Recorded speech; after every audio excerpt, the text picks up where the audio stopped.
Please like, subscribe and share করুন আপনাদের channel.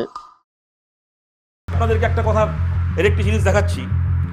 Sanjeev Das বলে অপর যে ব্যক্তিকে গ্রেপ্তার করা হচ্ছে, নাকি যার কথার ভিত্তিতে কলতানকে গ্রেপ্তার করা হয়েছে বলে বলা হচ্ছে, ঠিক ভুল আমরা জানি না, তার পরিচয় দেওয়া হয়েছে সে নাকি এক অতি বাম নেতা। এই সঞ্জীব দাসের ফেসবুকের ফ্রেন্ড লিস্টে যারা আছে, সেই রকম কিছু সূত্র থেকে আজকে আপনাদের অনেকের চোখে পড়ে থাকবে ফেসবুকে কিছু পোস্ট করা হয়েছে। সঞ্জীব দাসের একটি ফেসবুক পোস্ট 21শে সেপ্টেম্বর 2017 সালে করা, যেখানে তিনি পার্থ চট্টোপাধ্যায়ের ছবি পোস্ট করে লিখেছিলেন মাই গডফাদার। আমরা জানতে চাই, এই যে ব্যক্তি সঞ্জীব দাসের গডফাদার, ইনি কি মাও সেতুং না কিষাণজি? ইনি তো পার্থ চট্টোপাধ্যায়। ইনি কবে থেকে অতিবামদের গডফাদার হওয়া শুরু করলেন? সুতরাং আমরা পরিষ্কার এই কথা বলছি যে পাড়ার একটা তৃণমূলের ছেলেকে ডেকে এনে, পাড়ার একটা তৃণমূলের চ্যাংড়া ছেলেকে ধরে তাকে দিয়ে মিথ্যে সাক্ষ্য আদায় করিয়ে, তাকে অতিবাম সাজিয়ে আমাদের পার্টির এক নেতাকে গ্রেপ্তার করা থেকে শুরু করে এই আন্দোলনকে কালিমালিপ্ত করার চেষ্টা করা হচ্ছে। কে এই সঞ্জীব দাসের কি পরিচয়? কোন অতিবাম সংগঠনের সে সদস্য? কেন সে পার্থ চট্টোপাধ্যায়ের ছবি পোস্ট করে মাই গডফাদার লেখে?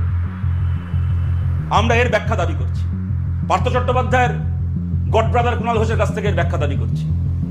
আপনাদেরকে একটা কথা এর একটি জিনিস দেখাচ্ছি। সঞ্জীব দাস বলে অপর যে ব্যক্তিকে গ্রেপ্তার করা হচ্ছে, নাকি যার কথার ভিত্তিতে কলতানকে গ্রেপ্তার করা হয়েছে বলে বলা হচ্ছে, ঠিক ভুল আমরা জানি না, তার পরিচয় দেওয়া হয়েছে সে নাকি এক অতি বাম নেতা। এই সঞ্জীব দাসের ফেসবুকের ফ্রেন্ড লিস্টে যারা আছে, সেই রকম কিছু সূত্র থেকে আজকে আপনাদের অনেকের চোখে পড়ে থাকবে ফেসবুকে কিছু পোস্ট করা হয়েছে। সঞ্জীব দাসের একটি ফেসবুক পোস্ট 21শে সেপ্টেম্বর 2017 সালে করা, যেখানে তিনি পার্থ চট্টোপাধ্যায়ের ছবি পোস্ট করে লিখেছিলেন মাই গডফাদার। আমরা জানতে চাই, এই যে ব্যক্তি সঞ্জীব দাসের গডফাদার, ইনি কি মাও সেতুং না কিষাণজি? ইনি তো পার্থ চট্টোপাধ্যায়। ইনি কবে থেকে অতিবামদের গডফাদার হওয়া শুরু করলেন?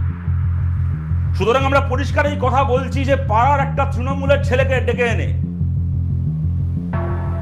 পাড়ার একটা তৃণমূলের চ্যাংড়া ছেলেকে ধরে তাকে দিয়ে মিথ্যে সাক্ষ্য আদায় করিয়ে, তাকে অতিবাম সাজিয়ে আমাদের পার্টির এক নেতাকে গ্রেপ্তার করা থেকে শুরু করে এই আন্দোলনকে কালিমালিপ্ত করার চেষ্টা করা হচ্ছে। কে এই সঞ্জীব দাসের কি পরিচয়? কোন অতিবাম সংগঠনের সে সদস্য? কেন সে পার্থ চট্টোপাধ্যায়ের ছবি পোস্ট করে মাই গডফাদার লেখে? আমরা এর ব্যাখ্যা দাবি করছি। পার্থ চট্টোপাধ্যায়ের গড ব্রাদার কুণাল ঘোষের কাছ থেকে এর ব্যাখ্যা দাবি করছি।